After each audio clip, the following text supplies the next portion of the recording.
The wind arrives before the light. It crawls low across the ice, whispering through fractures that have not yet opened, carrying the scent of salt and distance, of something ancient, breaking far beyond sight.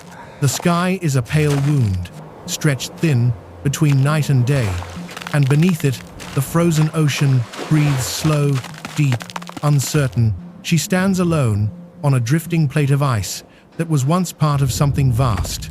Her fur is no longer the color of untouched snow.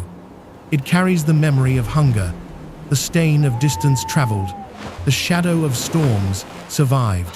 Frost clings to the long guard hairs along her shoulders, and beneath them her body trembles not with fear, but with the relentless expenditure of life itself. At her side, pressed close against her flank, a cub, small, unfinished, alive only because she has refused to stop moving. The ice beneath them groans. It shifts, tilts, drifts, guided by currents she cannot see. Once, this world was solid. Now the horizon is broken, scattered into fragments that slide apart like pieces of a memory dissolving. She scans the distance. There is no land, only a vast openness where the white has given way to a dark, restless expanse. This is where the ice used to be.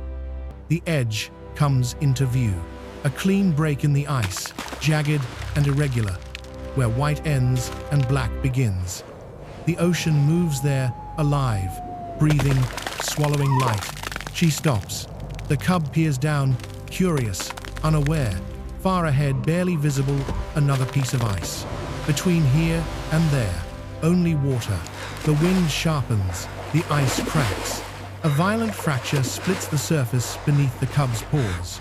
There is no more time. She steps forward and disappears into the freezing sea. The cub hesitates, then leaps. The cold strikes like a blade. The journey begins. She swims with slow, powerful strokes, pushing through water that steals heat with every second. The cub clings to her, struggling, slipping, fighting to stay above the surface. The current pulls. The waves rise. The distance does not shrink. The cub weakens. Its movements become frantic, then slower, then desperate. A wave crashes. The cub slips away.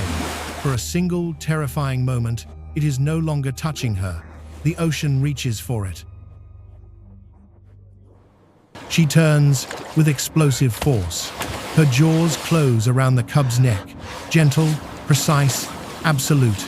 She lifts it from the water, but the cost is immense. Every stroke now drags against the weight of survival itself. The cub hangs, barely moving. Its strength fades. The cold takes hold. The ice ahead looms closer, but so does exhaustion. A final surge. Her paws strike the ice. They slip, crack. The surface fractures beneath her weight. The ocean rises again, trying to claim them both. She roars into the wind, raw, defiant. And with the last of her strength, she pulls herself upward. Her body collapses onto the ice. The cub falls beside her, still, silent. The world holds its breath. She nudges it. Nothing. Again. Nothing. She breathes warmth into it, licks the frozen fur, pushes life back into a body that has almost surrendered to the deep. Time stretches into something unbearable. Then, a tremor, a faint, fragile movement. A breath. Life returns. The wind softens. The ocean quiets, not in mercy, but in indifference.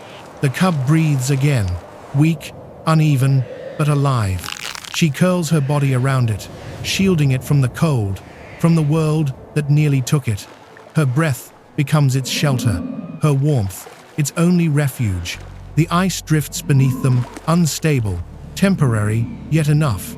Above, the sky darkens into a vast, endless twilight. She does not rest for long. She rises, slowly, painfully. But she rises. The cub follows, shaking, fragile, but standing. That is enough. They move forward together, across a world that no longer promises anything. Behind them, The ocean erases their struggle. Ahead, only distance, only uncertainty, only the silent, relentless path of survival. And still they walk, small against the immensity, fragile against the cold, alive against all that tried to end them. The wind rises again, carrying their scent across the broken Arctic, where legends are not told, only endured.